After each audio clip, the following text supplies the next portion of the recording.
Nancy Patricia Pelosi, née D'Alessandro, born March 26, 1940, is an American politician serving as Speaker of the United States House of Representatives since 2019, and previously from 2007 to 2011.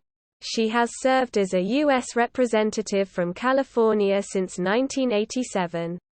A member of the Democratic Party, Pelosi is the only woman to have served as Speaker of the U.S. House. A member of the D'Alessandro political family, Pelosi's father, Thomas D'Alessandro Jr., was a notable longtime politician. Before her election to Congress, she chaired the California Democratic Party from 1981 until 1983. Now in her 18th term, Pelosi was first elected to Congress in a 1987 special election. She is the Dean of California's congressional delegation. She represents California's 12th congressional district, which comprises most of San Francisco. Initially, Pelosi represented the 5th district, 1987 to 1993. After district boundaries were redrawn following the 1990 census, she represented the 8th district, 1993 to 2013. Pelosi has led the House Democrats since 2003. She is the first woman to lead a party in Congress, and has served twice as House Minority Leader, 2003 to 2007 and 2011 to 2019. And is House Speaker, 2007 to 2011 and since 2019, respectively. Pelosi was a major opponent of the Iraq War as well as the Bush administration's 2005 attempt to partially privatize Social Security. During her first speakership, she was instrumental in the passage of many of the Obama administration's landmark bills, including the Affordable Care Act, the Dodd-Frank Wall Street Reform and Consumer Protection Act, the Don't Ask, Don't Tell Repeal Act, the American Recovery and Reinvestment Act, and the 2010 Tax Relief Act. Pelosi lost the speakership in 2011 after the Republican Party won a majority in the House in the 2010 elections, but retained her role as leader of the House Democratic Caucus and returned to the role of House Minority Leader. In the 2018 midterm elections, the Democrats regained control of the House. When the 116th Congress convened in January 2019, Pelosi was again elected Speaker, becoming the first former Speaker to return to the post since Sam Rayburn in 1955. Under Pelosi's leadership, the House twice impeached President Donald Trump, first in December 2019, and again in January 2021. Trump was acquitted both times by the Senate. On January 3, 2021, Pelosi was re-elected to a fourth term as Speaker of the House. During her second speakership, she was instrumental in the passage of the Biden administration's two major bills, the Infrastructure Investment and Jobs Act and the American Rescue Plan Act. She announced in January 2022 that she would seek re-election as a U.S. representative that year, though she had pledged in 2018 to not seek the speakership again. Early life and education. Pelosi was born in Baltimore to an Italian-American family. She was the only daughter and the youngest of 7 children of Annunziata M. Nancy D'Alessandro, née Lombardi, and Thomas D'Alessandro Jr. Her mother was born in Fornelli, Isernia, Molise, in South Italy, and came to the U.S. in 1912. Her father could trace his Italian ancestry to Genoa, Venice and Abruzzo. When Nancy was born, her father was a Democratic congressman from Maryland. He became mayor of Baltimore 7 years later. Pelosi's mother was also active in politics, organizing Democratic women and teaching her daughter the value of social networking. Pelosi's brother, Thomas D'Alessandro III, also a Democrat, was mayor of Baltimore from 1967 to 1971. Pelosi was involved with politics from an early age. She helped her father at his campaign events. She attended John F. Kennedy's inaugural address when he was sworn in as president in January 1961. In 1958, Pelosi graduated from the Institute of Notre Dame, an all-girls Catholic high school in Baltimore. In 1962, she graduated from Trinity College in Washington, D.C., with a Bachelor of Arts in Political Science. Pelosi interned for Senator Daniel Brewster, D. Maryland, in the 1960s alongside future House Majority Leader Steny Hoyer. Early career. After moving to San Francisco, Pelosi became friends with 5th District Congressman Philip Burton, and began working her way up in Democratic politics. In 1976, she was elected as a Democratic National Committee member from California, a position she would hold until 1996. She was elected as party chair for Northern California in January 1977. And 4 years later was selected to head the California Democratic Party, which she led until 1983. Subsequently, Pelosi served as the San Francisco Democratic National Convention Host Committee chairwoman in 1984, and then as Democratic Senatorial Campaign Committee Finance Chair from 1985 to 1986. U.S. House of Representatives. Elections. Philip Burton died in 1983 and was succeeded by his wife, Sarla Burton, who won a special election in 1983. Sarla Burton won 2 more elections, in 1984 and in 1986. In late 1986, Burton became ill with cancer and decided not to run for re-election in 1988. She picked Pelosi as her designated successor, guaranteeing her the support of the Burton's contacts. Burton died on February 1, 1987, just a month after being sworn in for a second full term. Pelosi won the special election to succeed her, narrowly defeating Democratic San Francisco Supervisor Harry Britt on April 7, 1987, and easily defeating Republican Harriet Ross in a June 2 runoff. Pelosi took office a week later. Pelosi represents one of the safest Democratic districts in the country. Democrats have held the seat since 1949 and Republicans, who currently make up only 13% of registered voters in the district, have not made a serious bid for the seat since the early 1960s. She won re-election in the regular election in 1988 and has been re-elected another 16 times with no substantive opposition, winning with an average of 80% of the vote. She has not participated in candidates' debates since her 1987 race against Harriet Ross. The strongest challenge Pelosi has faced was in 2020 when fellow Democrat Shahid Buttar won 22.4% of the vote, and Pelosi won 77.6%.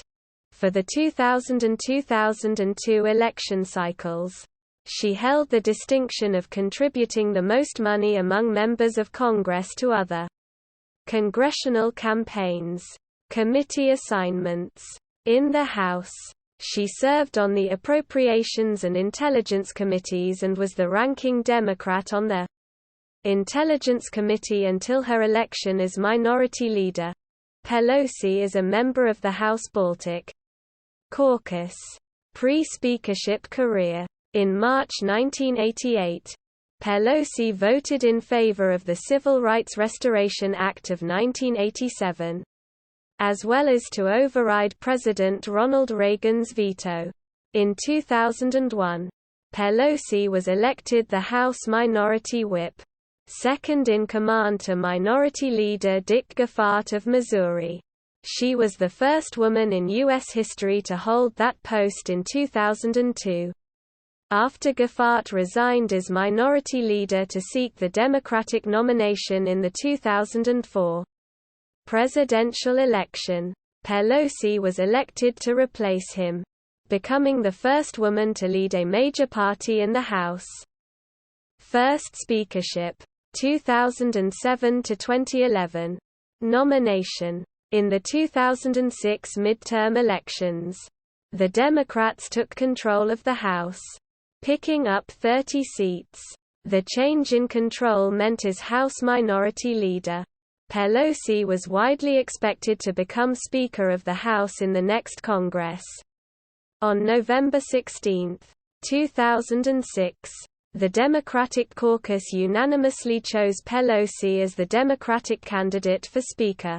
Pelosi supported her longtime friend, John Murtha of Pennsylvania, for the position of House Majority Leader, the second-ranking post in the House Democratic caucus. His competitor was House Minority Whip Steny Hoyer of Maryland, who had been Pelosi's second-in-command since 2003. Hoyer was elected as House Majority Leader over Murtha by a margin of 149 to 86 within the caucus. On January 4, Pelosi defeated Republican John Boehner of Ohio, 233 votes to 202, in the election for Speaker of the House.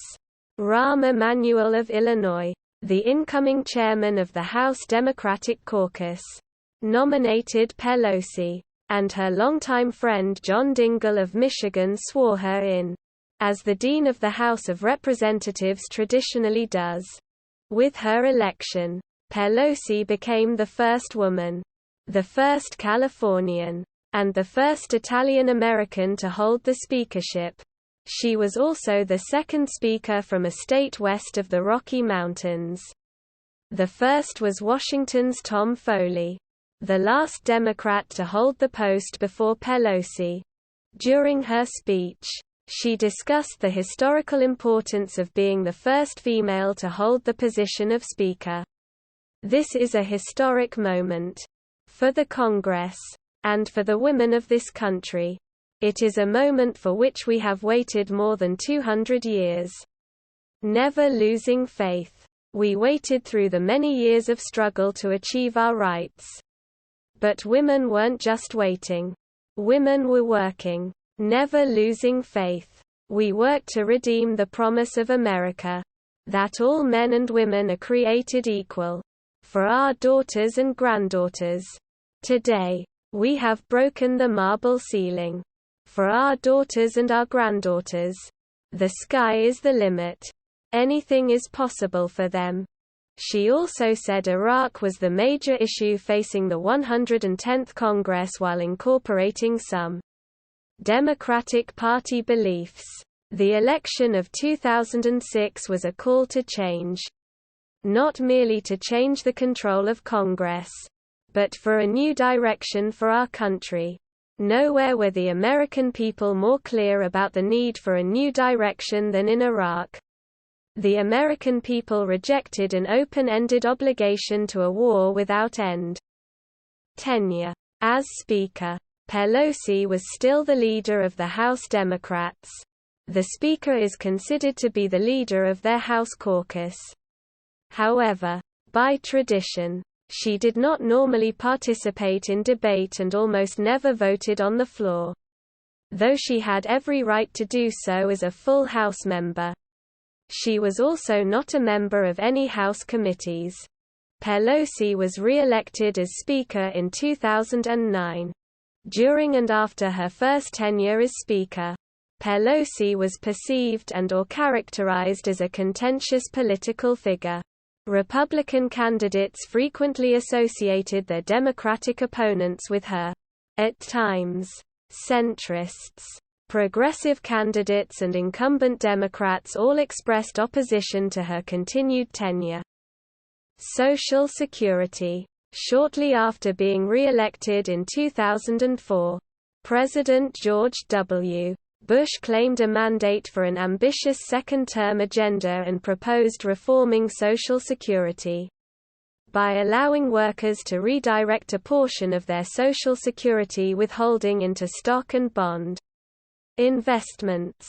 Pelosi strongly opposed the plan, saying there was no crisis, and as minority leader she imposed intense party discipline on her caucus, leading them to near-unanimous opposition to the proposal, which was defeated. Blocking of impeachment proceedings against President Bush. In the wake of Bush's 2004 re-election, several leading House Democrats believed they should pursue impeachment proceedings against him, asserting that he had misled Congress about weapons of mass destruction in Iraq and violated Americans' civil liberties by authorizing warrantless wiretaps. In May 2006, with an eye on the upcoming congressional elections, which offered the possibility of Democrats taking back control of the House for the first time since 1994, Pelosi told colleagues that, while the Democrats would conduct vigorous oversight of Bush administration policy, an impeachment investigation was off the table. A week earlier, she had told The Washington Post that, although Democrats would not set out to impeach Bush, you never know where investigations might lead. After becoming Speaker in January 2007, Pelosi held firm against impeachment, notwithstanding strong support for it among her constituents. In the November 2008 election, she withstood a challenge for her seat by anti-war activist Cindy Sheehan, who ran as an independent primarily because of Pelosi's refusal to pursue impeachment. The 100 hours before the 2006 midterm elections, Pelosi announced that if Democrats gained a House majority, they would push through most of their agenda during the first 100 hours of the 110th Congress. The first 100 hours was a play on President Franklin D. Roosevelt's promise for quick action to combat the Great Depression during his first 100 days in office.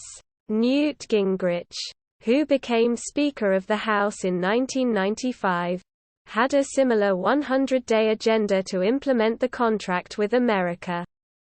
Opposition to Iraq war troop surge of 2007. On January 5, 2007, reacting to suggestions from Bush's confidants that he would increase troop levels in Iraq, which he announced in a speech a few days later, Pelosi and Senate Majority Leader Harry Reid condemned the plan. They sent Bush a letter reading, "Here is no purely military solution in Iraq. There is only a political solution. Adding more combat troops will only endanger more Americans and stretch our military to the breaking point for no strategic gain. Rather than deploy additional forces to Iraq, we believe the way forward is to begin the phased redeployment of our forces in the next 4 to 6 months while shifting the principal mission of our forces there from combat to training, logistics, force protection, and counter-terror." 2008 Democratic National Convention. Pelosi was named permanent chair of the 2008 Democratic National Convention in Denver, Colorado. Healthcare reform. Pelosi has been credited for spearheading Obama's healthcare law, the Affordable Care Act, when it seemed doomed to defeat, after Republican Scott Brown won Democrat Ted Kennedy's former Senate seat in the January 2010 Massachusetts special election, costing Democrats their filibuster-proof majority. Obama agreed with his then Chief of Staff Rahm Emanuel's idea to do smaller initiatives that could pass easily. but Pelosi dismissed Obama's compunction, mocking his scaled-back ideas as kiddie care, after convincing him that this would be their only shot at healthcare reform because of the large Democratic majorities in Congress. She rallied her caucus as she began an unbelievable marathon of a 2-month session to craft the bill, which passed the House 219 to 212. In Obama's remarks before signing the bill into law, he credited Pelosi as one of the best speakers the House of Representatives has ever had. House Minority Leader, 2011 to 2019, 112th and 113th Congress. Though Pelosi was re-elected by a comfortable margin in the 2010 midterm elections, the Democrats lost 63 seats and control of the House of Representatives to the Republicans. After this setback, Pelosi sought to continue leading the House Democratic Caucus as Minority Leader, the office she held before becoming Speaker. Disparate intra-party opposition failed to pass a motion to delay the leadership vote. Although she faced a challenge from conservative Democratic Representative Heath Shuler from North Carolina, Shuler lost to Pelosi 150 to 43 in the caucus vote on November 17, 2010. On the opening day of the 112th Congress, Pelosi was elected Minority Leader. In November 2011, 60 Minutes alleged that Pelosi and several other members of Congress had used information they gleaned from closed sessions to make money on the stock market. The program cited her purchases of Visa stock while a bill that would limit credit card fees was in the House. Pelosi denied the allegations and called the report a right-wing smear.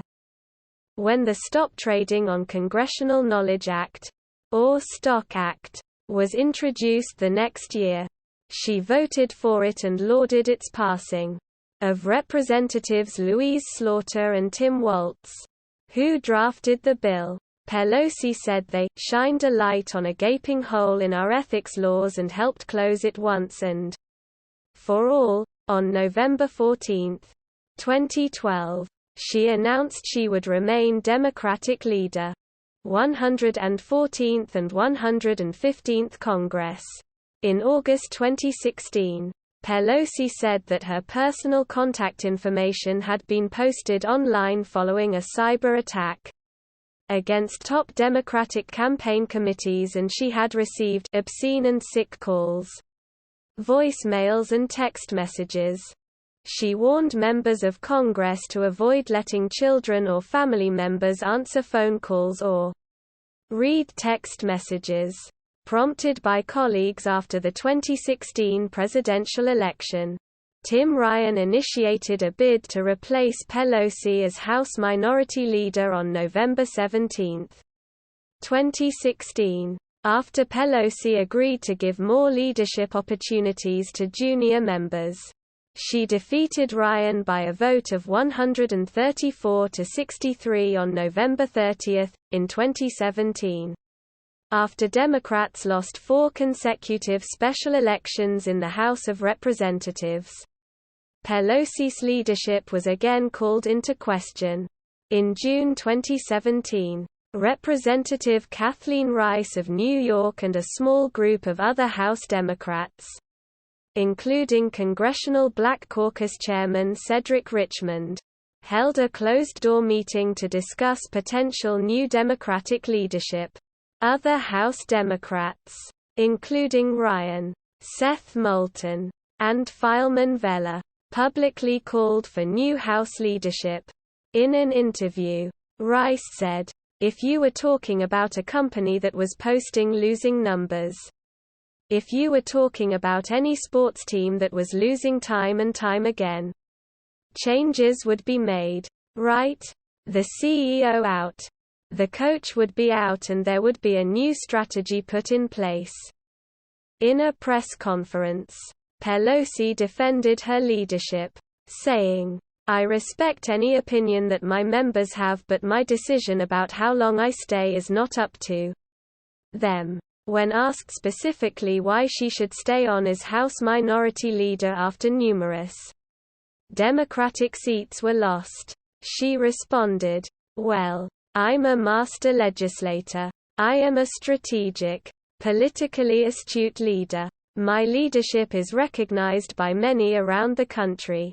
And that is why I'm able to attract the support that I do."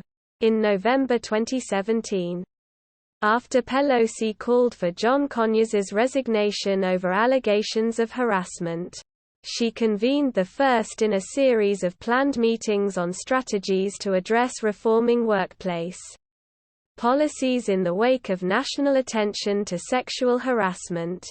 She said Congress had a moral duty to the brave women and men coming forward to seize this moment and demonstrate real, effective leadership to foster a climate of respect and dignity in the workplace. In February 2018, Pelosi sent a letter to Speaker Paul Ryan about the proposed public release of a memo prepared by Republican staff at the direction of House Intelligence Committee Chairman Devin Nunes.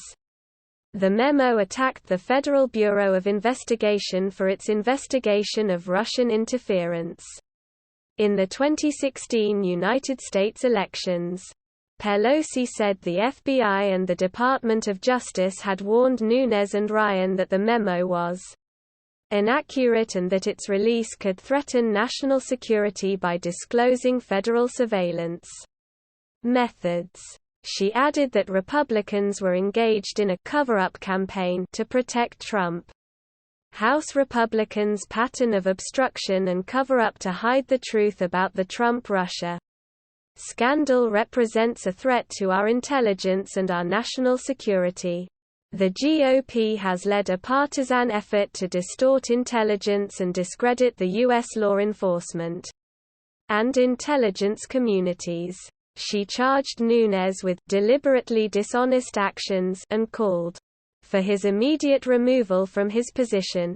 In February 2018, Pelosi broke the record for longest House speech using the magic minute custom when she spent more than 8 hours recounting stories from dreamers, people brought to the United States as minors by undocumented immigrants, to object to a budget deal that would raise spending caps without addressing the future of DACA recipients, who were at risk of deportation by the Trump administration. In May 2018, after the White House invited 2 Republicans and no Democrats to a Department of Justice briefing on an FBI informant who had made contact with the Trump campaign, Pelosi and Schumer sent a letter to Deputy Attorney General Rod Rosenstein and FBI Director Wray, calling for a bipartisan Gang of 8 briefing that involves congressional leadership from both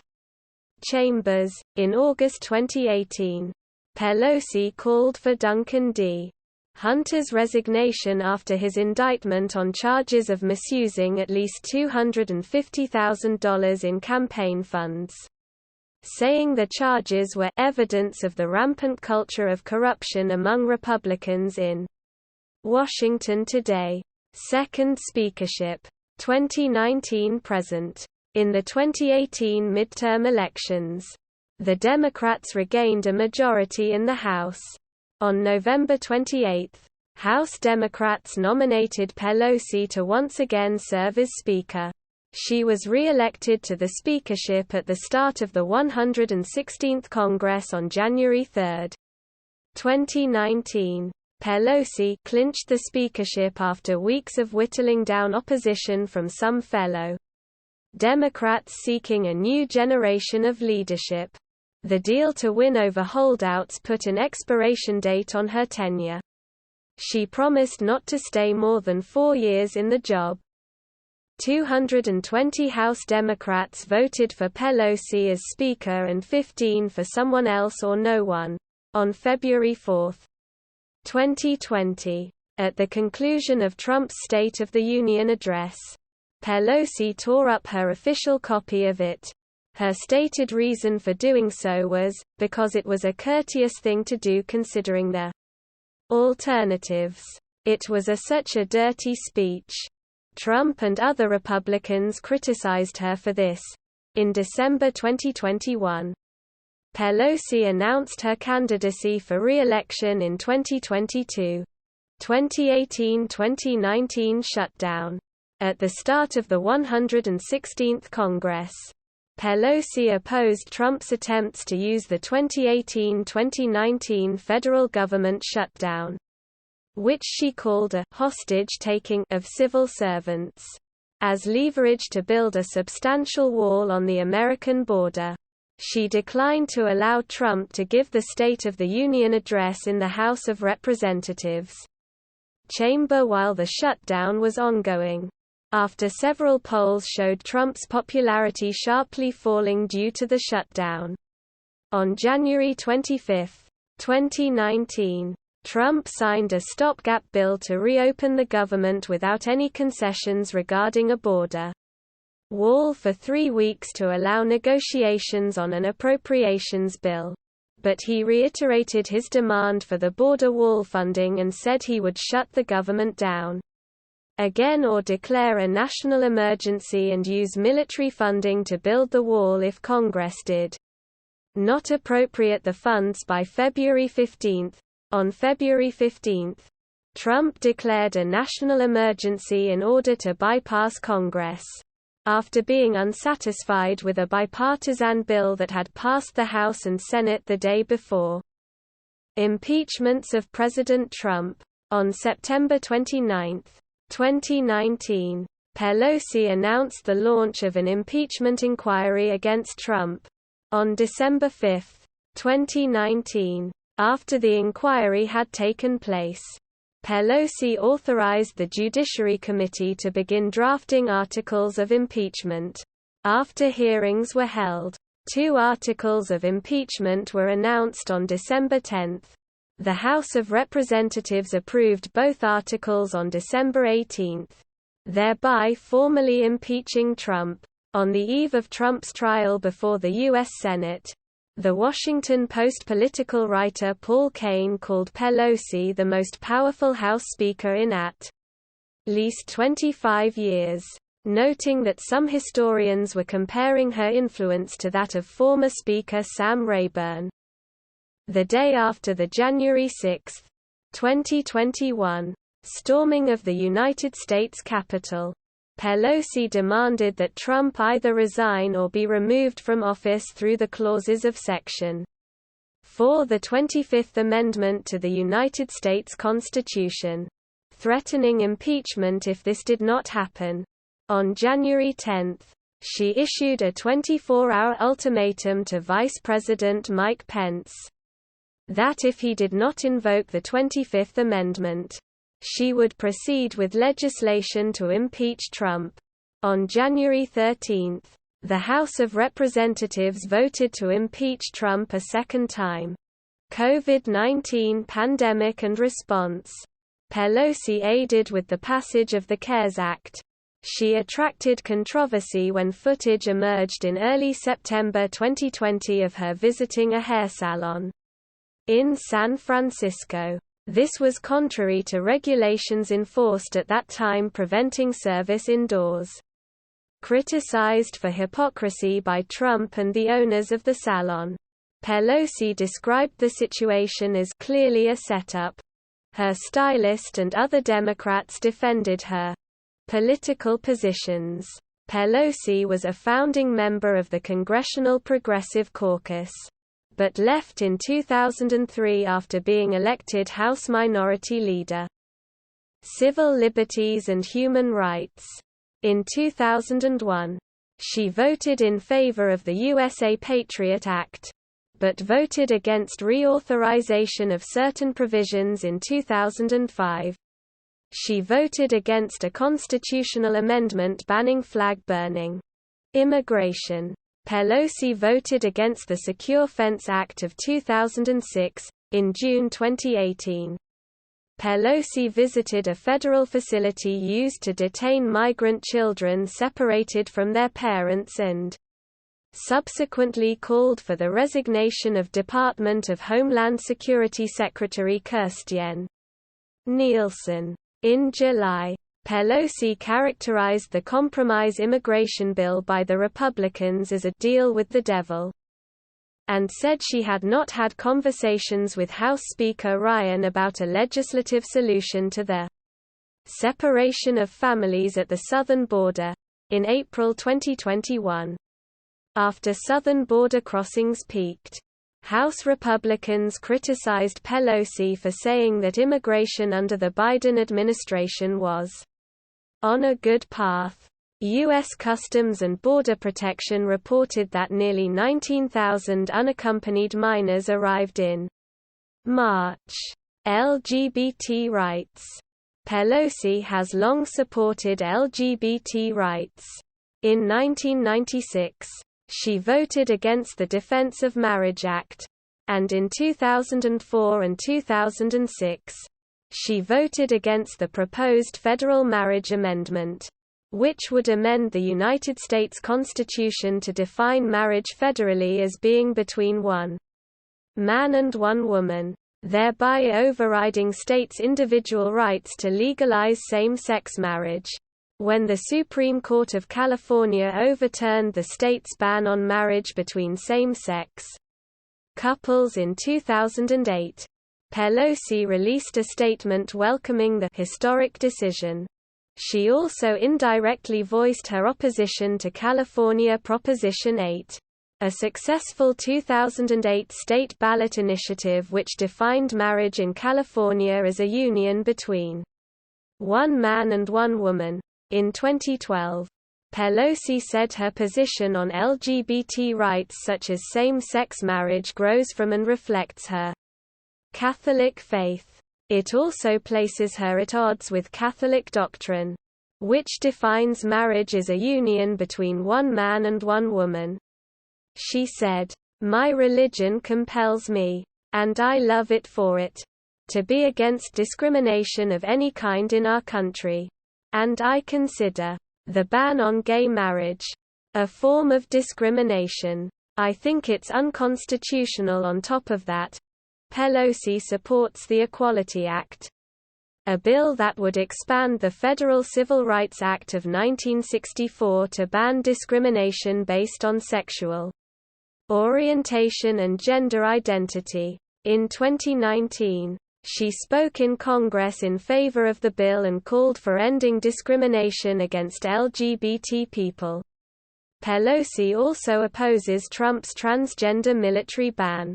Marijuana. Pelosi supports reform in marijuana laws. Although NORML's Deputy Director Paul Armentano said she and other members of Congress had not done anything to change the laws, she also supports use of medical marijuana. PRISM. Pelosi supports the Bush-Obama NSA surveillance program PRISM. Removal of Confederate monuments. As Speaker of the House, Pelosi quietly moved the statue of Robert E. Lee from the National Statuary Hall of the U.S. Capitol to the Capitol Crypt. In Lee's place, she had a statue of Rosa Parks erected. In August 2017, Pelosi said she supported the removal of Confederate monuments and memorials from the Capitol building. Waterboarding. In 2002, while Pelosi was the ranking member of the House Intelligence Committee, she was briefed on the ongoing use of enhanced interrogation techniques, including waterboarding, authorized for a captured terrorist, Abu Zubaydah. After the briefing, Pelosi said she was assured by lawyers with the CIA and the Department of Justice that the methods were legal. Two unnamed former Bush administration officials say the briefing was detailed and graphic, and at the time she did not raise substantial objections. One unnamed U.S. official present during the early briefings said, "In fairness, the environment was different then because we were closer to September 11 and people were still in a panic. But there was no objecting. No hand-wringing. The attitude was, "We don't care what you do to those guys as long as you get the information you need to protect the American people." These techniques later became controversial. And in 2007 Pelosi's office said she had protested their use at the time.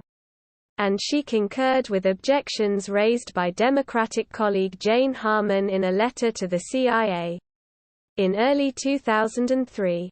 Subsequently, several leading Democratic lawmakers in the House signed a letter on June 26, 2009, alleging CIA Director Leon Panetta had asserted that the CIA misled Congress for a number of years, spanning back to 2001, casting clouds on the controversy. The letter, lawmakers and the CIA all providing no details, and the circumstances surrounding the allegations, make it hard to assess the claims and counterclaims of both sides. Officials in Congress say her ability to challenge the practices may have been hampered by strict rules of secrecy that prohibited her from taking notes or consulting legal experts or members of her own staffs. In an April 2009 press conference, Pelosi said, "In that or any other briefing, we were not, and I repeat, we're not told that waterboarding or any of these other enhanced interrogation techniques were used. What they did tell us is that they had some legislative counsel. The Office of Legislative Counsel opinions that they could be used, but not that they would. And they further.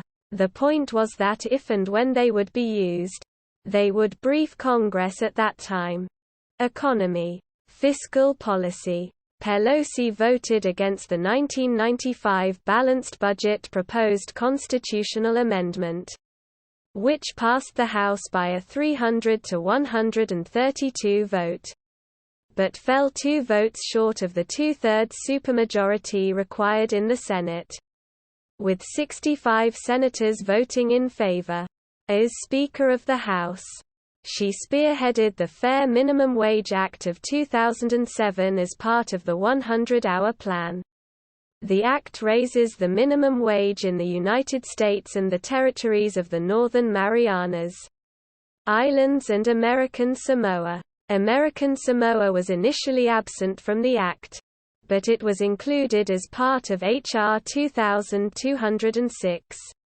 One Republican congressman who voted against the initial bill accused Pelosi of unethically benefiting Del Monte Foods, headquartered in her district, by excluding the territory where Del Monte's Star-Kissed tuna brand is a major employer. Pelosi co-sponsored legislation that omitted American Samoa from a raise in the minimum wage as early as 1999. Before Del Monte's acquisition of Star-Kissed tuna in 2002, Pelosi opposed the welfare reform President Bush proposed as well as reforms proposed and passed under President Clinton. She also opposed the tax reform signed by Trump in December 2017, calling it, probably one of the worst bills in the history of the United States of America. It robs from the future. And it rewards the rich and corporations at the expense of tens of millions of working middle-class families in our country. She said, "This is Armageddon," and argued that the tax bill increased the debt in a way that would adversely impact social insurance spending.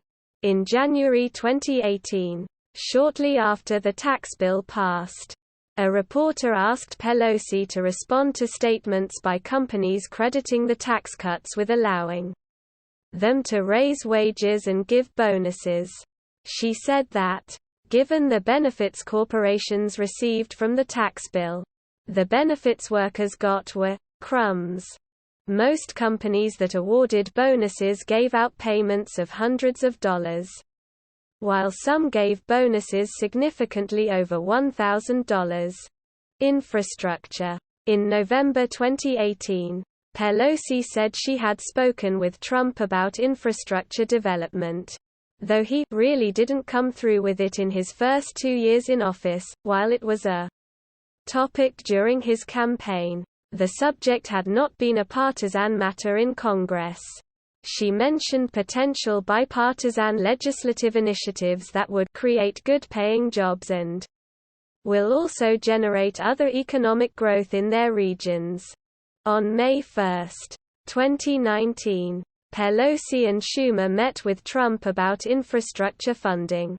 In late May, a meeting to discuss an impending $2 trillion infrastructure plan was cut short when Trump abruptly left after only a few minutes. Disaster relief. In August 2018, after Trump signed an emergency declaration for federal aid in combating the Carr Fire in Northern California, Pelosi called the move an important first step, but requested that Trump accede to California Governor Jerry Brown's request for further aid to other hard-hit areas in California. She called on the Trump administration to take real, urgent action to combat the threat of the climate crisis, which is making the wildfire season longer, more expensive and more destructive. Education. In 1999, Pelosi voted against displaying the Ten Commandments in public buildings, including schools. She voted for the No Child Left Behind Act, which instituted testing to track students' progress and authorized an increase in overall education spending. Environment. In 2019, Pelosi said climate change was the existential threat of our time, and called for action to curb it. She has supported the development of new technologies to reduce U.S. dependence on foreign oil and remediate the adverse environmental effects of burning fossil fuels. Pelosi has widely supported conservation programs and energy research appropriations. She has also voted to remove an amendment that would allow for oil and gas exploration in the Arctic National Wildlife Refuge.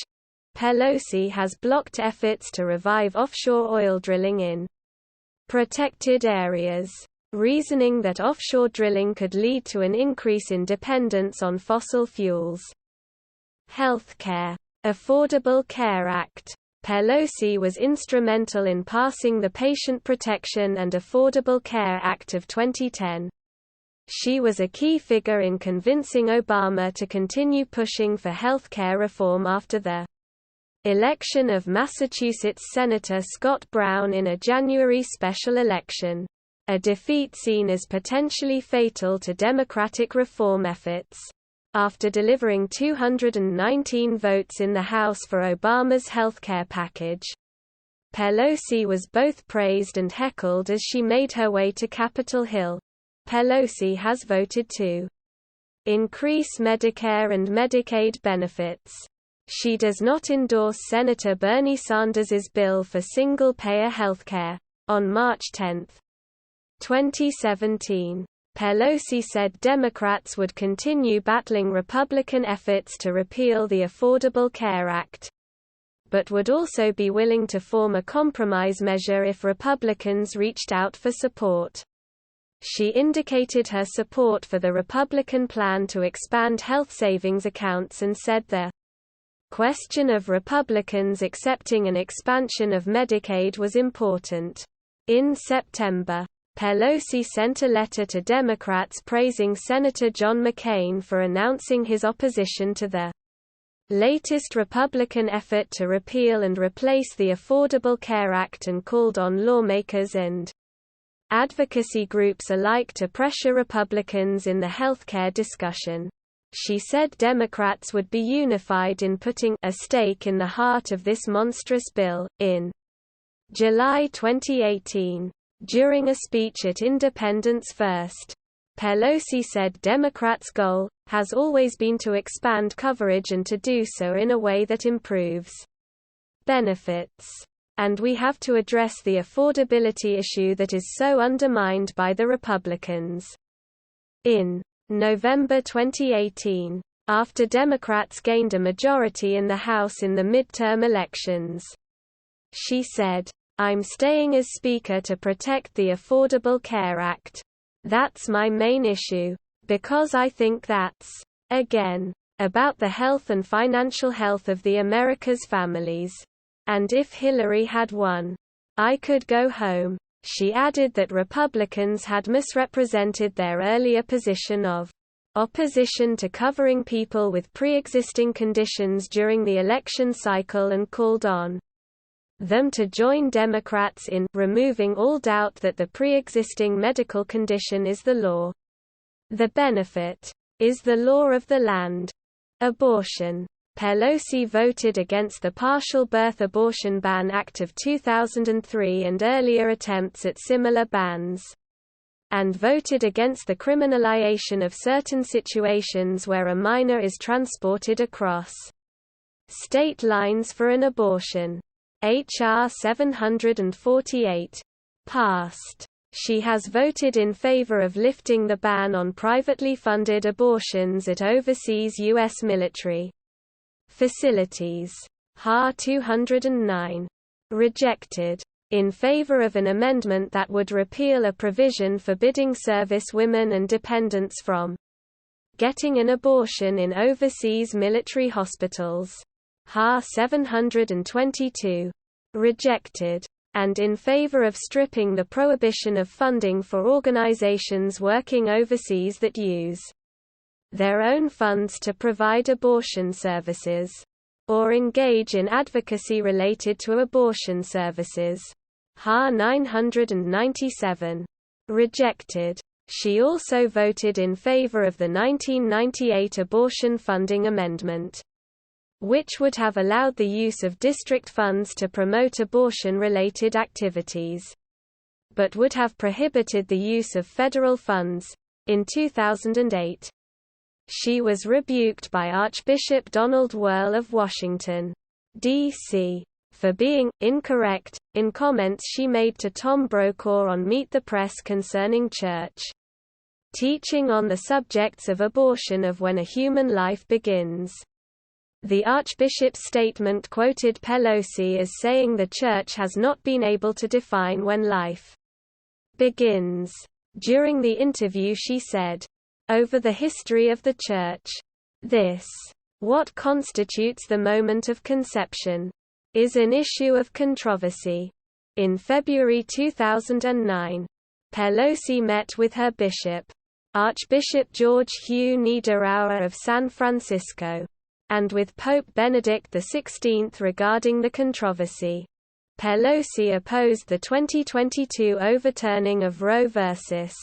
Wade, calling it cruel, outrageous, and heart-wrenching contraception. In a January 25, 2009, interview with George Stephanopoulos for ABC News, Pelosi said that one of the reasons she supported family planning services was that they would reduce costs to states and to the federal government. Security.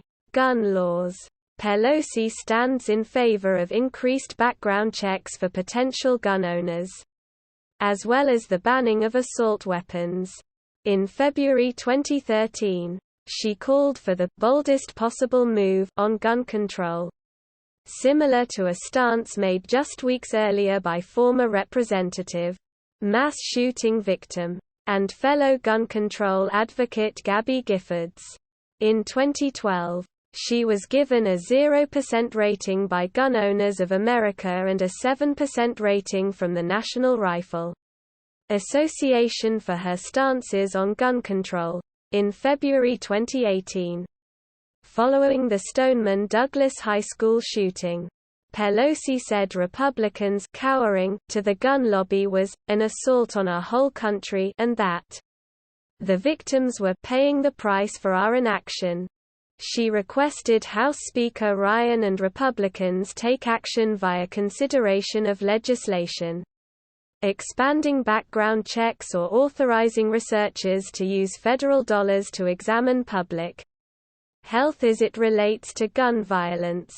Pelosi also advocated for the creation of a special committee on gun violence and said Republicans had previously created committees to investigate Planned Parenthood and the 2012 Benghazi attack. In November 2018, after the Thousand Oaks shooting, Pelosi released a statement saying Americans deserve real action to end the daily epidemic of gun violence that is stealing the lives of our children on campuses, in places of worship and on our streets, and pledged that gun control would be a priority for House Democrats in the 116th United States Congress.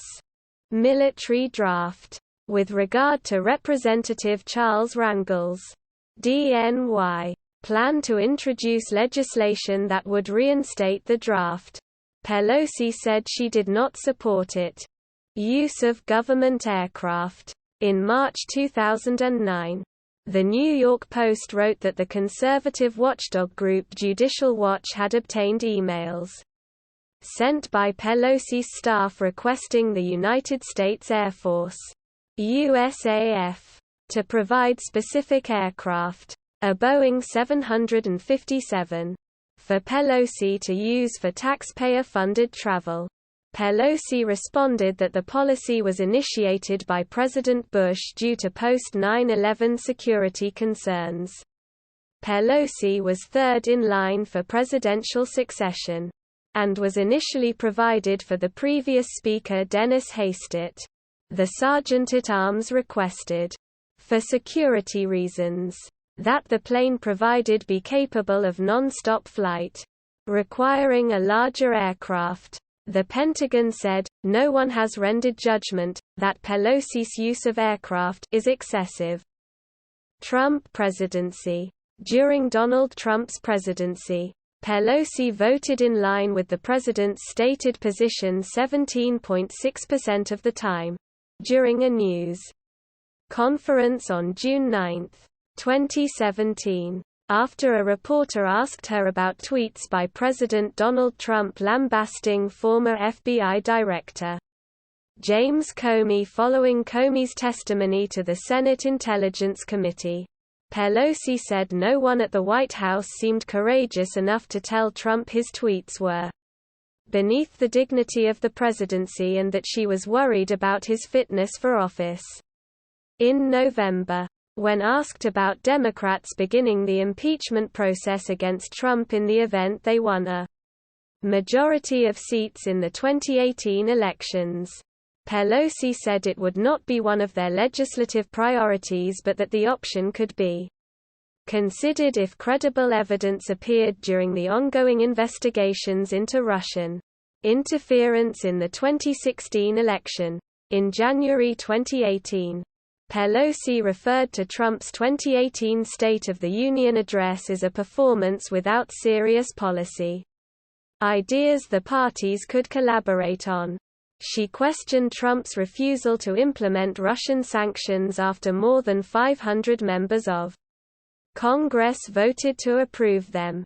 In February, after Trump blocked the release of a Democratic memo by the Intelligence Committee, Pelosi said the act was a stunningly brazen attempt to cover up the truth about the Trump-Russia scandal from the American people and part of a dangerous and desperate pattern of cover-up on the part of the president who has shown he had something to hide. In March, Pelosi said she was more concerned about the president's policies which undermine the financial security of America's working families than the Stormy Daniels-Donald Trump scandal.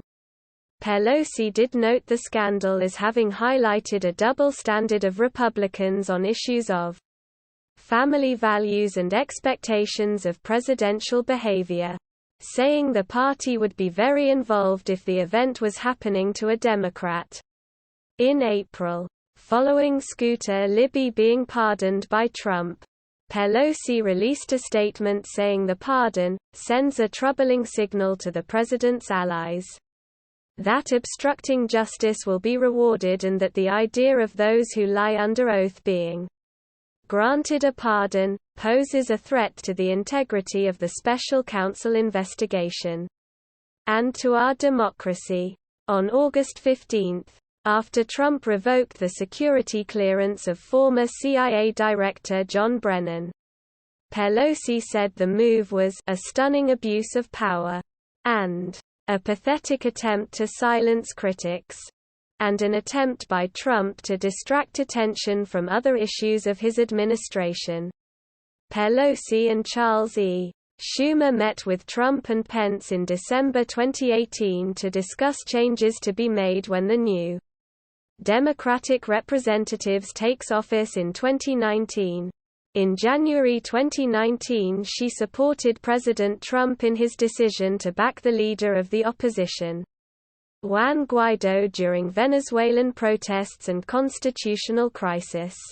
Trump-Ukraine scandal and impeachment. The Democrats gained control of the House of Representatives in the November 2018 elections, and Pelosi took office as Speaker. Multiple House committees launched investigations into various actions by Trump and some of his cabinet members and requested or subpoenaed documents and information from the White House and the administration. In April 2019, Trump vowed to defy all subpoenas from the House and to refuse to allow current or former administration officials to testify before House committees. Pelosi initially resisted efforts by some fellow House Democrats to pursue Trump's impeachment, but in September 2019, following revelations of the Trump-Ukraine scandal, announced the beginning of a formal House impeachment inquiry, saying, "The actions taken to date by the President have seriously violated the Constitution, and that Trump must be held accountable. No one is above the law." In May 2019, the White House intervened to halt former White House counsel Don McGahn from complying with a subpoena issued by the House Judiciary Committee, instructing the committee to redirect its records requests to the White House. Pelosi, who had previously urged Democrats to focus on fact-finding rather than the prospect of any impeachment, described Trump's interference regarding McGahn's records as an obstruction of justice, saying that Trump is goading us to impeach him. Later that month, as the Trump administration continued to ignore subpoenas, refuse to release documents, and encourage or order current and former officials not to testify in Congress, Pelosi declared, "We believe that the President of the United States is engaged in a cover-up." Later that day, after learning of Pelosi's comments, Trump walked away from a scheduled White House meeting with Pelosi and Schumer, in which a $2 trillion infrastructure plan was supposed to be discussed. Trump told Pelosi and Schumer he could not work with them until they stopped investigating him. Later in the day, Pelosi accused Trump of obstructing justice, and again said he is engaged in a cover-up. On June 5, 2019, during a meeting with senior Democrats about whether the House should launch impeachment proceeding against Trump, Pelosi said, "I don't want to see him impeached. I want to see him in prison."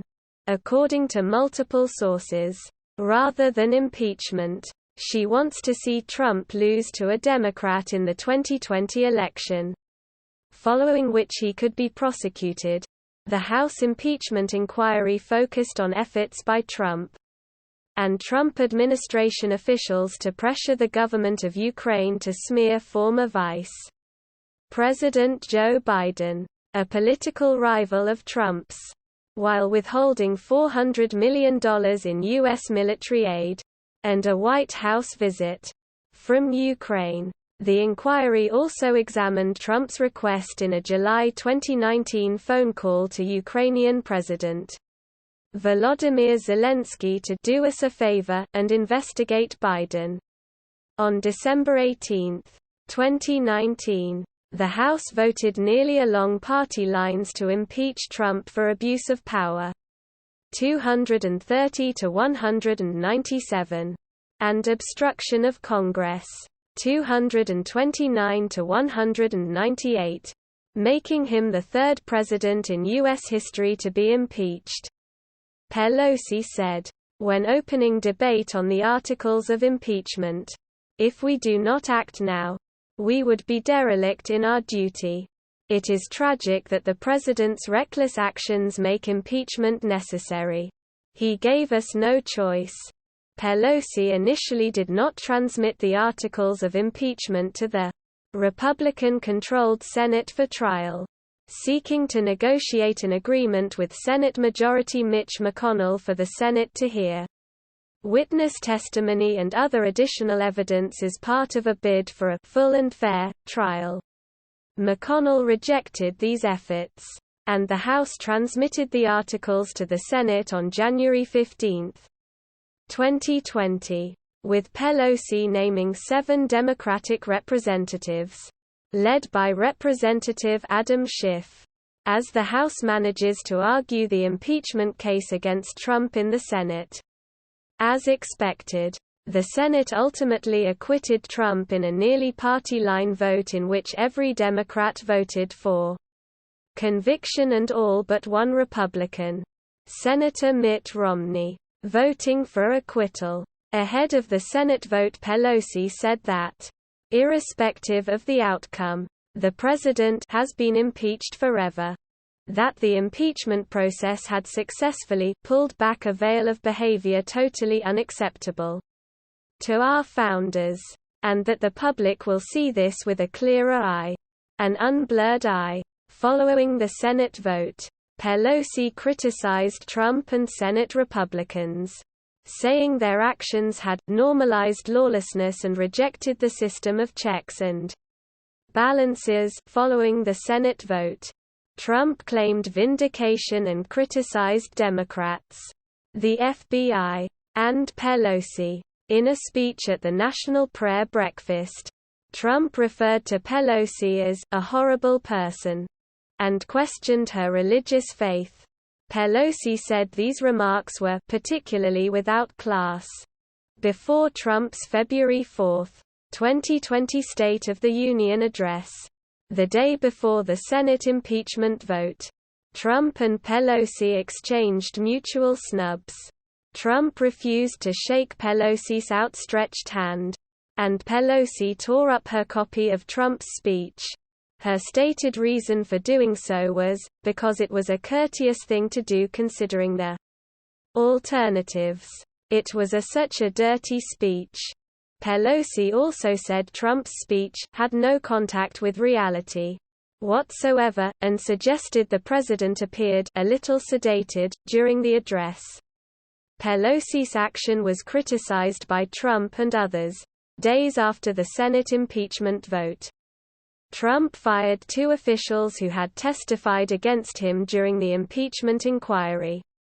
U.S. Ambassador to the European Union Gordon Sondland and Lieutenant Colonel Alexander Vindman, a National Security Council official.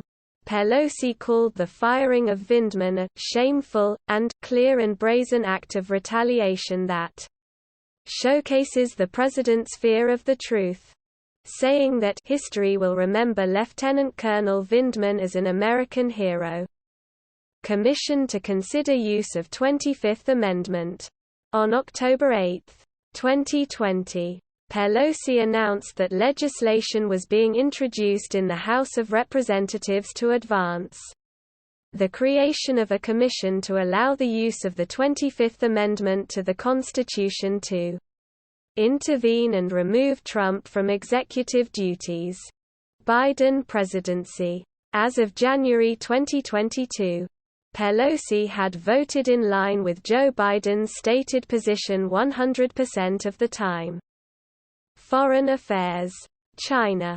Since the 1989 Tiananmen Square massacre, Pelosi has opposed expanding trade relationships with China until it improves its human rights record. In 1999, ahead of Chinese Premier Zhu Rongji's visit to the U.S. for talks over World Trade Organization admission for China, Pelosi called on President Clinton and Vice President Gore to ask Xi to recognize the 1989 protests as a pro-democracy effort.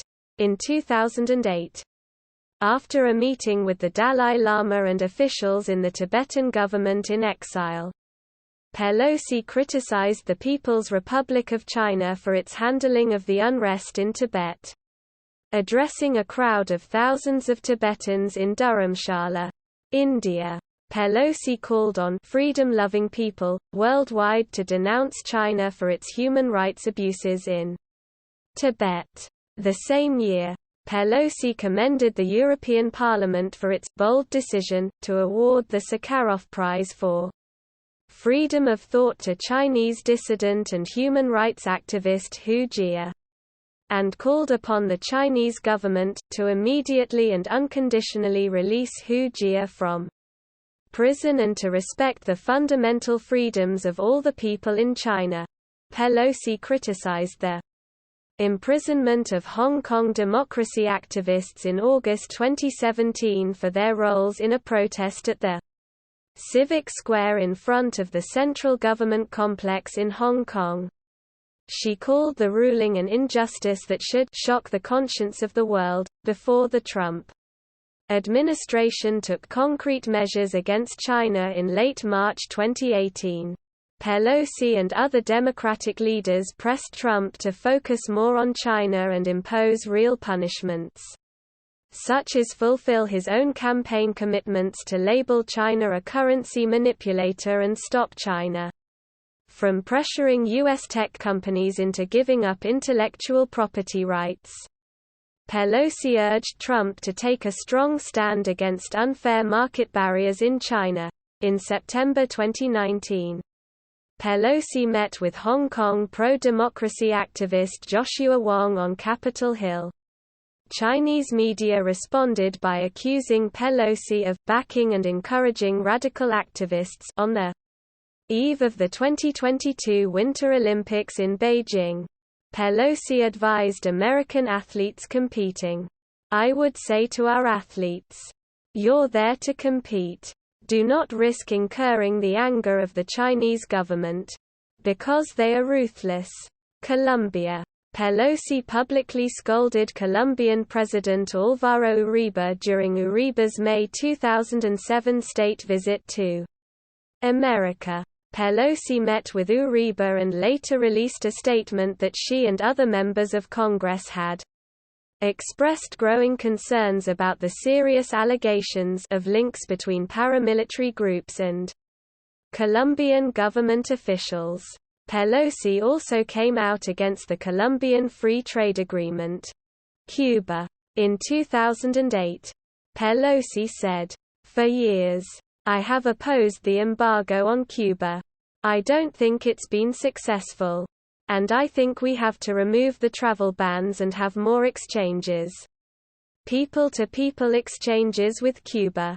In 2015, Pelosi supported President Obama's Cuban thaw, a rapprochement between the U.S. and Castro's regime in Cuba, and visited Havana for meetings with high-level officials. First Gulf War. Pelosi opposed U.S. intervention in the 1991 Gulf War. Iran. In an interview on February 15, 2007, Pelosi said that Bush consistently said he supports a diplomatic resolution to differences with Iran, and I take him at his word. At the same time, she said, "I do believe that Congress should assert itself, though, and make it very clear that there is no previous authority for the president, any president, to go into Iran." On January 12, 2007, Congressman Walter B.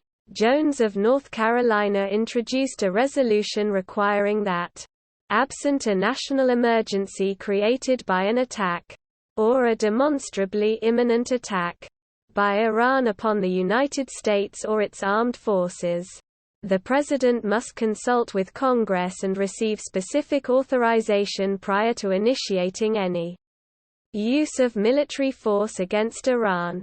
This resolution was removed from a military spending bill for the war in Iraq by Pelosi on March 13, 2007.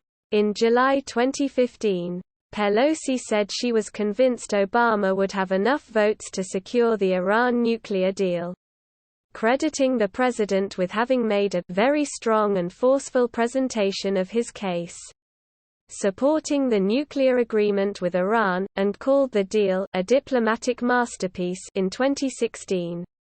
Pelosi argued against two bills that if enacted would block Iran's access to the dollar and impose sanctions for its ballistic missile program. Regardless of whether you supported the Joint Comprehensive Plan of Action (JCPOA), we all agree that Iran must not possess a nuclear weapon. At this time, the JCPOA is the best way to achieve this critical goal. In May 2018, after Trump announced his intention to withdraw from the Iran nuclear deal, Pelosi said the decision was an abdication of American leadership and particularly senseless, disturbing and dangerous. Iraq War. In 2002, Pelosi opposed the Iraq resolution authorizing President George W. Bush to use military force against Iraq, which passed the House on a 296 to 133 vote. Pelosi said that, unilateral use of force without first exhausting every diplomatic remedy and other remedies and making a case to the American people will be harmful to our war on terrorism.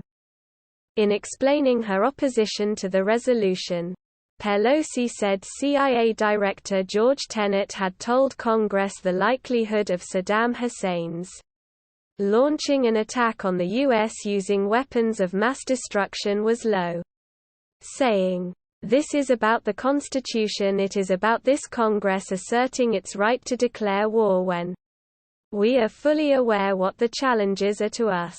It is about respecting the United Nations and a multilateral approach, which is safer for our troops." Although Pelosi voted against the Iraq War, anti-war activists in San Francisco protested against her voting to continue funding the war. UC Berkeley political scientist Bruce Kane said Pelosi had to balance the demands of her anti-war constituency against the moderate views of Democrats in tight races around the country in her role as minority leader. Pelosi has never faced a serious challenger to her left in her district. Israel. Pelosi has reaffirmed that America and Israel share an unbreakable bond in peace and war, and in prosperity and in hardship.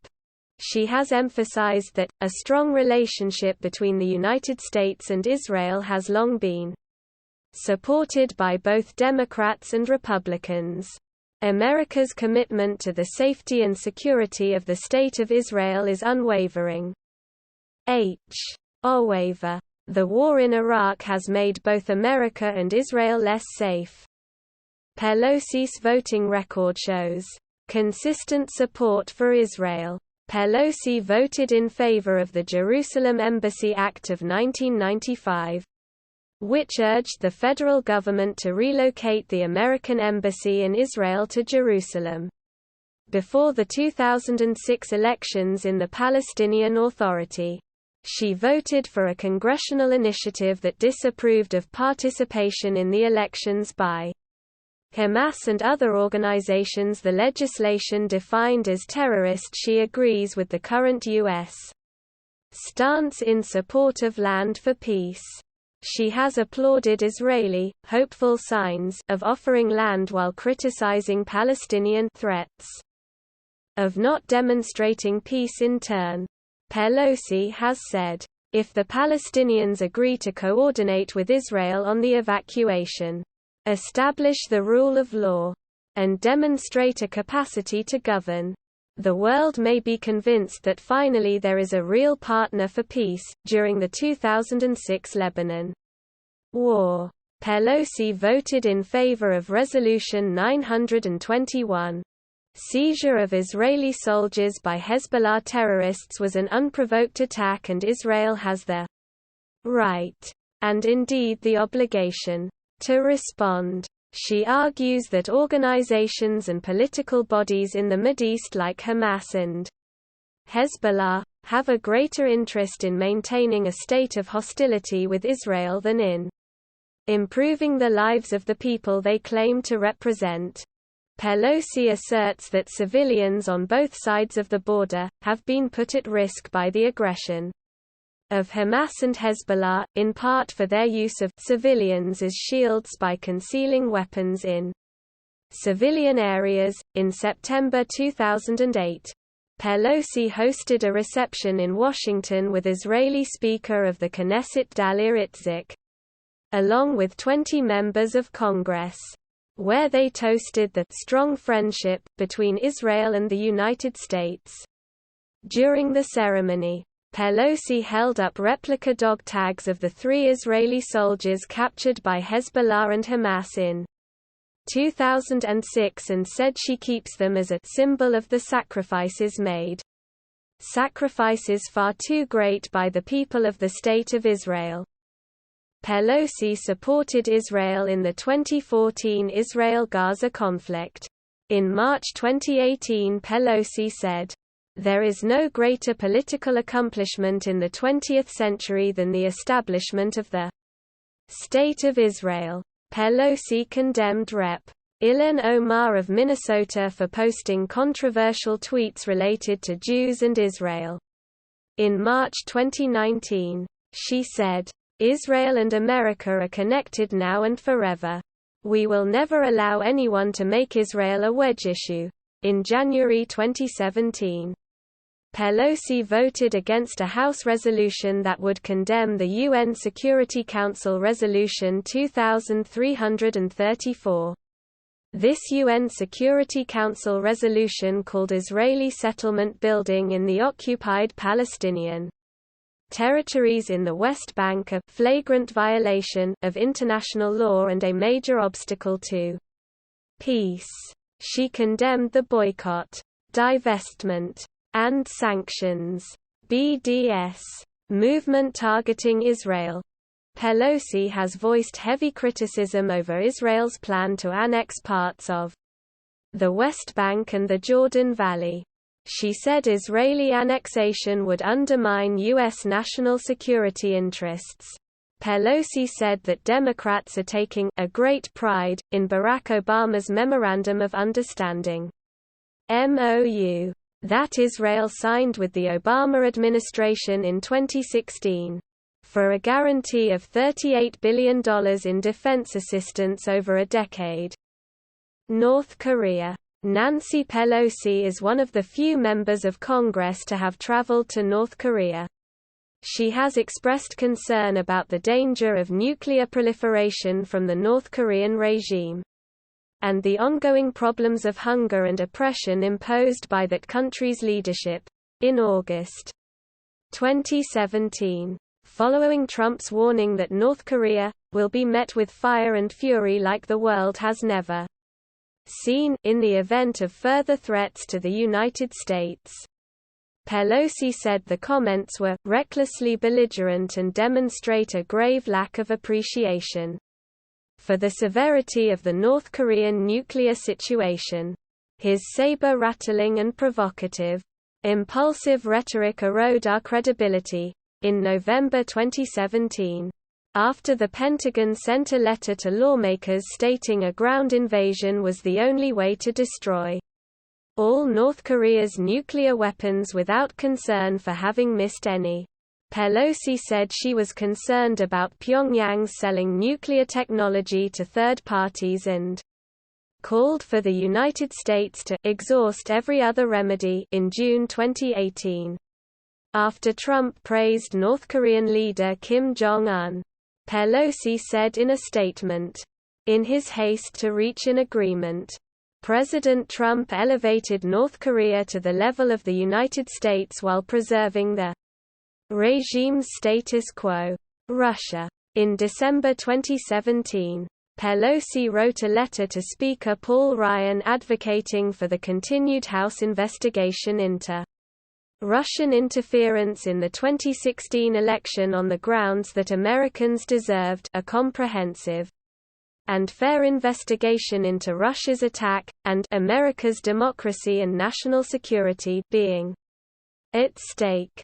Pelosi cited the need for Congress to fully investigate Russia's assault on our election systems to prevent future foreign attacks in February 2018. After the release of a Republican report alleging surveillance abuses by the Justice Department, Pelosi accused Trump of siding with President of Russia Vladimir Putin at the expense of preserving intelligence sources and methods.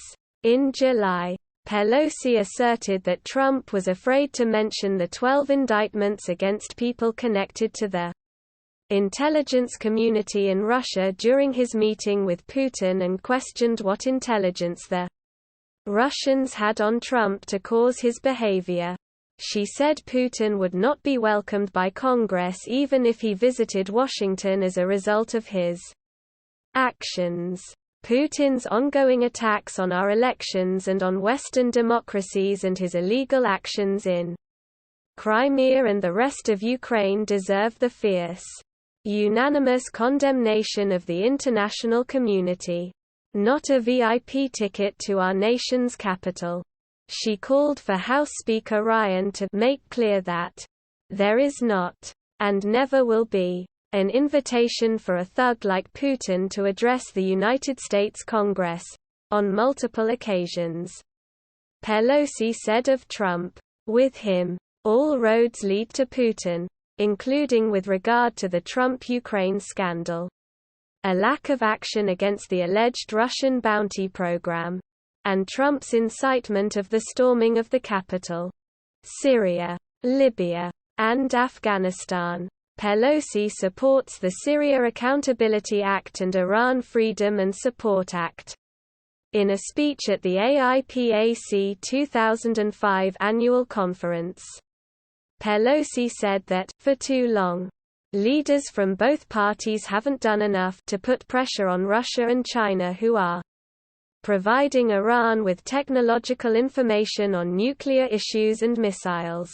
If evidence of participation by other nations in Iran's nuclear program is discovered, I will insist that the administration use, rather than ignore, the evidence in determining how the U.S. deals with that nation or nations on other issues.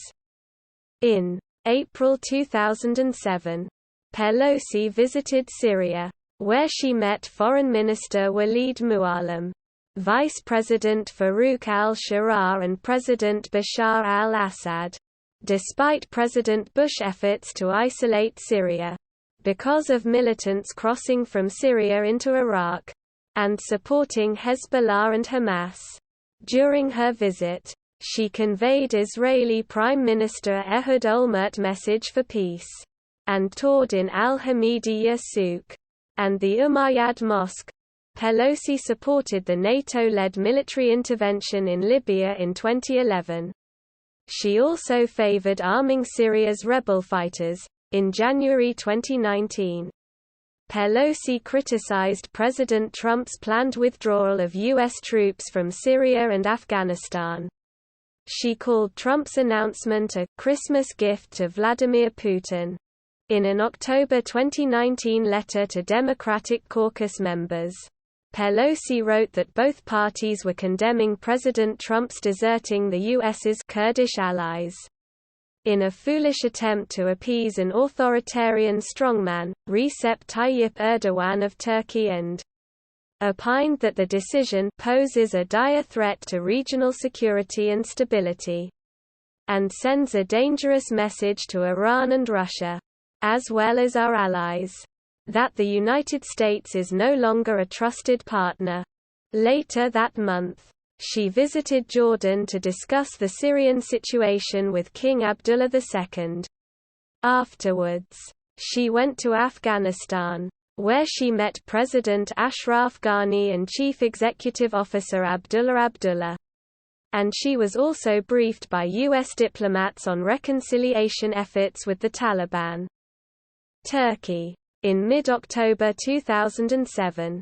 After the House Foreign Affairs Committee passed a resolution to label the 1915 killing of Armenians by Ottoman Turks as genocide, Pelosi pledged to bring the measure to a vote. The draft resolution prompted warnings from President Bush and fierce criticism from Turkey, with Turkey's Prime Minister saying that approval of the resolution would endanger U.S.-Turkey relations. After House support eroded, the measure's sponsors dropped their call for a vote. And in late October Pelosi agreed to set the matter aside. The resolution was passed during Pelosi's second term as Speaker. The House voted 405 to 11 in October 2019 to confirm the resolution. Ukraine. On May 1, 2022, Pelosi met with President Volodymyr Zelensky in Kyiv to pledge U.S. support for Ukraine during the Russian invasion. Electoral history. Pelosi's only close race so far has been in the special election to succeed U.S. Representative Sarla Burton after her death in February 1987. Pelosi defeated San Francisco Supervisor Harry Britt in the Democratic primary with 36% of the vote to his 32%. Then Republican Harriet Ross by more than 2-1. Since then, Pelosi has enjoyed overwhelming support in her political career, collecting 76 and 77% of the vote in California's 5th Congressional District 1988 and 1990. In 1992, after the redistricting from the 1990 census, Pelosi ran in California's 8th Congressional District, which now covered the San Francisco area. She has continued to post landslide victories since, dropping beneath 80% of the vote only 3 times. Personal life. Nancy D'Alessandro met Paul Francis Pelosi while she was attending college.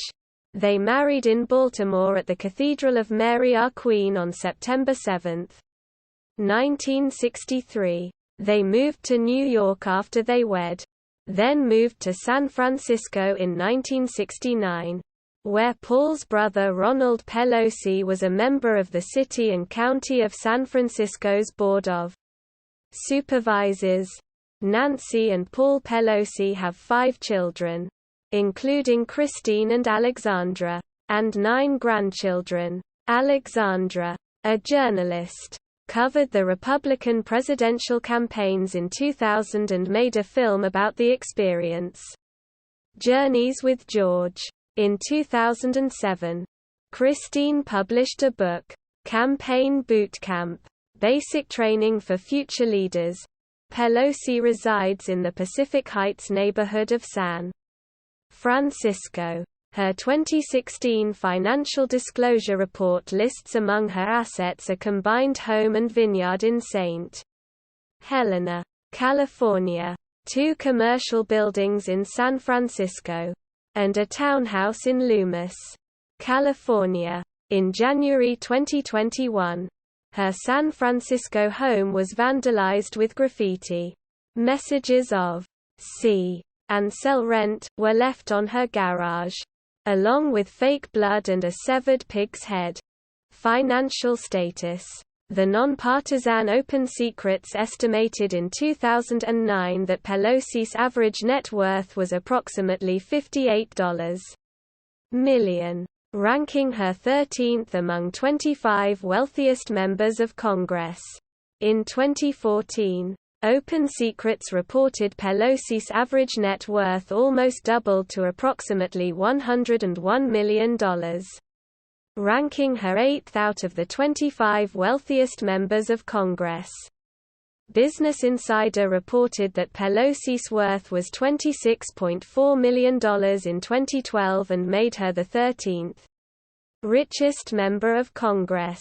In 2014, Roll Call estimated that Pelosi's net worth was $29.35 million, ranking her the 15th wealthiest member of Congress. Roll Call said Pelosi's earnings are connected to her husband's heavy investments in stocks that include Apple, Disney, Comcast and Facebook.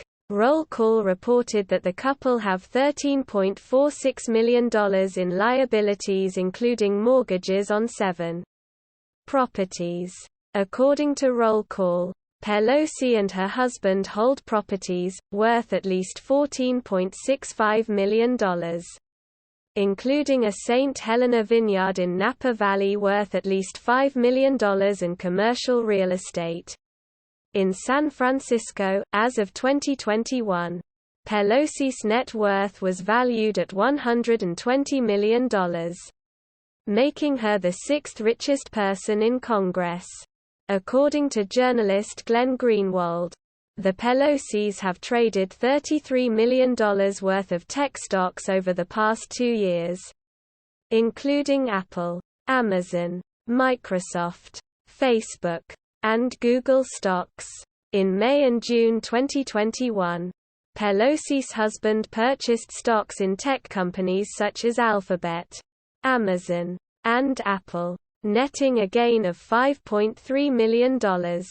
This occurred even while Speaker Pelosi was working on antitrust legislation to better regulate the tech industry. The CEO of Apple, Tim Cook, had called Pelosi to lobby her in opposition to the new regulations. Pelosi opposes increasing regulations on stock trades by members of Congress, stating that, "We're a free market economy, and Congresspeople should be able to participate in that."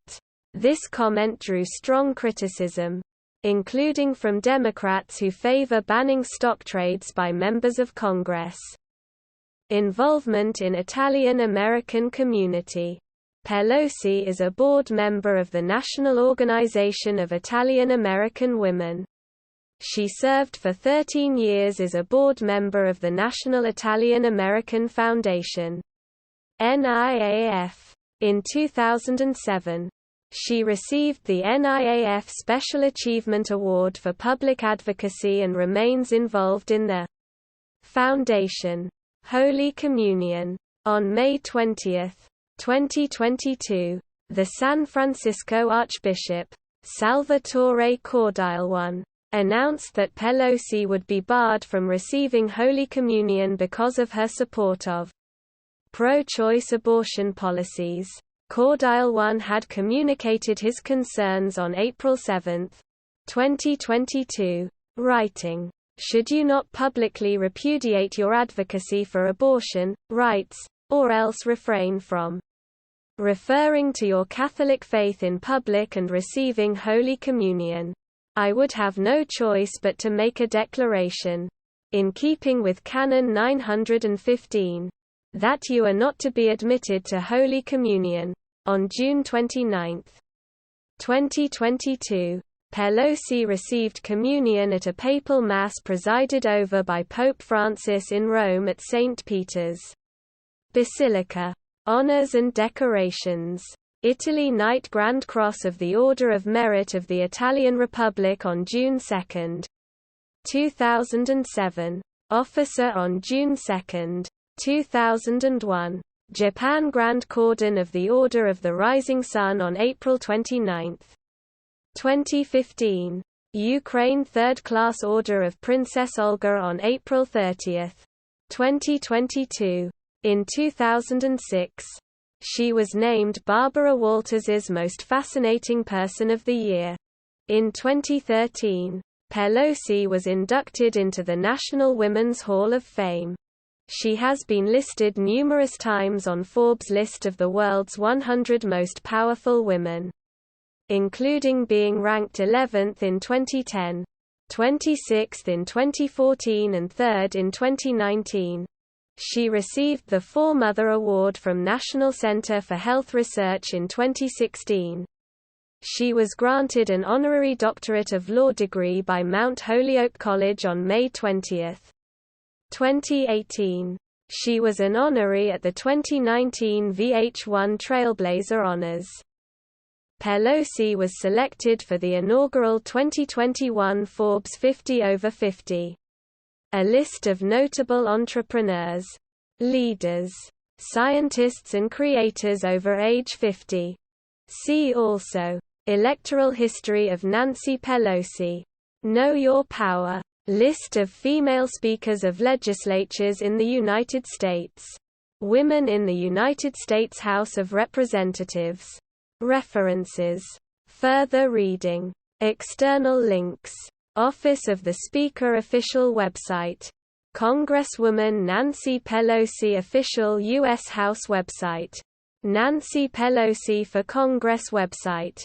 Nancy Pelosi at Curly biography at the Biographical Directory of the United States Congress. Profile at VoteSmart. Financial information. Federal office. At the Federal Election Commission. Legislation sponsored at the Library of Congress. The American Ireland Fund Peace Award recipient. Video biography NIAF Lifetime Achievement Award. Nancy Pelosi archived June 26, 2017. At the Wayback Machine video produced by Makers. Women Who Make America. Appearances on C-SPAN. Articles. Trinity graduates win re-election. House Democratic leader Nancy Pelosi, 62 poised to become Speaker. Kansas Governor Kathleen Sebelius, 70 wins second term. Trinity Washington University. November 8, 2006. Rolling with Pelosi. Newsweek. October 23, 2006. Pelosi mines, California gold, for Dems nationwide. Personal skills. Wide network of wealthy donors help party's House leader gather millions. San Francisco Chronicle. April 3, 2006. Pelosi rides high. The Economist. February 22, 2007. This is what a speaker looks like. Winter 2007 cover story. Ms. Opinion. How Nancy Pelosi's unlikely rise turned her into the most powerful woman in U.S. history. A troublemaker with a gavel. By Karen Tumulty. The Washington Post. March 25, 2020.